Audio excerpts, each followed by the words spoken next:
Welcome to A Fighting Chance presented by Wahoo. Well, you might wonder if we're in Mars or if we're in southwestern Utah. This is the Intermountain Healthcare IRONMAN 70.3 World Championship presented by Utah Sports Commission. And on either side of me here is the incredible bike course here in Snow Canyon.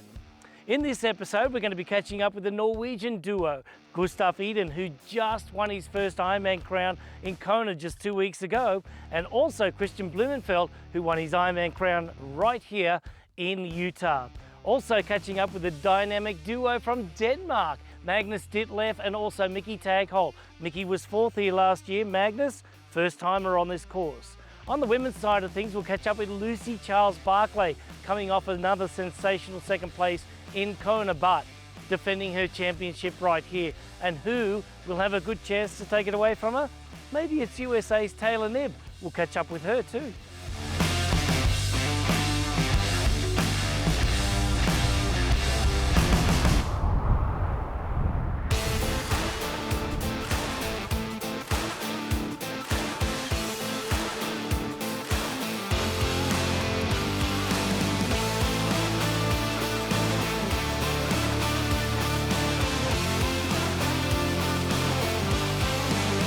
You are watching A Fighting Chance, where we are training to win again.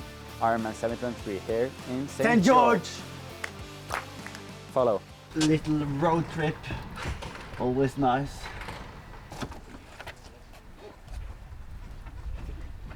I just have to learn Christian something. I guess this book is outdated. It was posted before Morton was before Morton, yeah. Before Morton was launched. Yeah. Just ring me. You have the bridal jacket on. Morning. Morning. We have something for you two to wear. It's exactly what I need. You know, been traveling for a long time and you're starting to run out of clothes, so thank you. Now we have a uphill race here. So Lucy and Reese, they're gonna go now. And 7 minutes later, the rest of the guys are going, and then 5 minutes after, me and Christian will go as well. It's exciting. A bit of fun in between the two more serious races, even though everyone knows this is the most serious race in Southern Utah this month. So it's exciting. How was that? Cold in the lungs now. Whew. Thin air. Feel the altitude. Like when I tried to accelerate to drop him, then I had twice I had 3 meters, and then my legs were just saying no. Ease off, ease off. Of course we are nervous now. Jumping in the pool with Lucy. She's gonna smash us, I guess. So now we, just to make sure that our strokes looks nice, we'll just be kicking maximum with the legs. And I have caffeine here, so I have Morton with caffeine to just get the kick going before the swim. So while I'm in the pool, I'm just gonna go all out and pretend I'm going easy. Yeah, I think it's gonna be tough to defend my title, honestly. Good shape, but I'm not prepared specifically for this race. And I've been trying my best to get ready. I'm gonna go into on race day, trying my best. I think I'll just take it on experience. Know the course, been her third time coming to St. George, know Snow Canyon very well, and know the wind.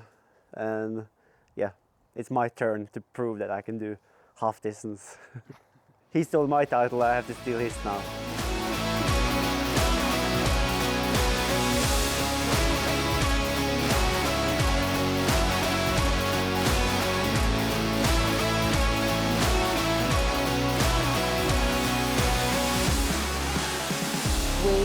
We usually finish the season at Kona, so it's just sort of once I cross that line, season's done. But I've had a very different season this year off the back of obviously an injury. I always knew I wanted to do this race after Kona, so it was like I've almost forgot Kona even happened. I'll celebrate that when I'm done here, but this is the big goal now is to try and defend my title here. I feel in really good shape, and I think the benefit of coming off the back of an Ironman is that a half Ironman actually feels really short when you think about we spend longer on the bike in an Ironman than the whole race in the 70.3. So I think mentally that should give me a bit of an edge. Yeah, I mean, last year's race was just a dream race for me. It's the best I've ever felt over the distance. I probably had a kilometre left to run, and I think I was 7 minutes in the lead, and I was like, I still, even at that point, didn't want to soak in that I'd won. I think mainly because we had that crazy downhill to run. I was like, get to the bottom of that first without falling over, and then no, you've won this, soak it all up, enjoy the crowd. Yeah, we made the kind of plan this year that if I was ready to do the big races, then we would go all in and take the team with me. So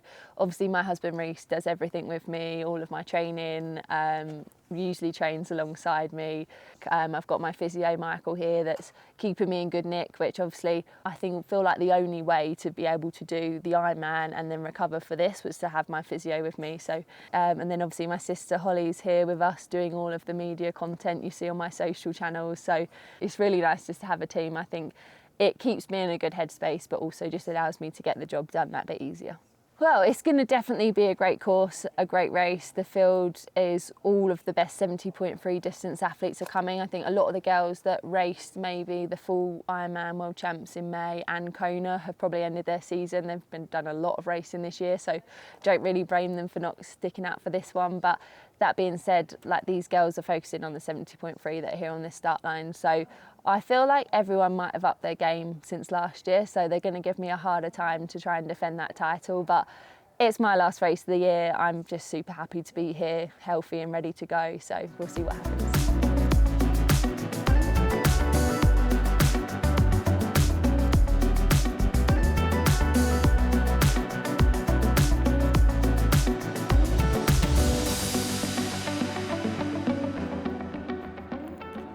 Some birdie told me you have a sweet tooth. Who told you? There are a lot of people. Oh, is this the errand you went on? Oh, you got the flavors right too. Oh my God. I'd highly recommend pre-race. Actually, last year, my mom and I were driving in, like the Tuesday before, and we stopped in the grocery store and we saw a cake. And so I got one. And then it was like we were staying with another person, and she's like, oh, whose birthday is it? And my mom's like, oh, Taylor just eats a cake before every 70.3. How do you feel about the 2-day race format? I'm really excited. I feel like great to have for all the women and all the men. Well, I get nervous for every race. It's just kind of how far out. I'm in the like 2 to 3 week out. I get nervous for certain races, unless I have races in between. So that might be a while, but don't worry, it like ebbs and flows. It's not like I'm high strung for 3 weeks straight, or that would not go well race day. Probably exhausted. I mean, there's a lot of time between now and the race, and I've kind of learned that you can feel great leading up to the race and have a great race or a horrible race, and you can feel horrible leading up to the race and have a great race or a horrible race. So it's kind of like I don't really think about how I'm feeling leading up into a race too much.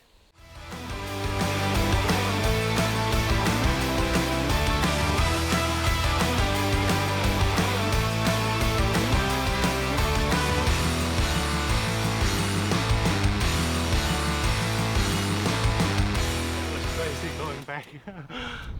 What just happened? What was that? I think you could argue that it was some kind of sandstorm. I'm one of the guys that also comes directly from Kona.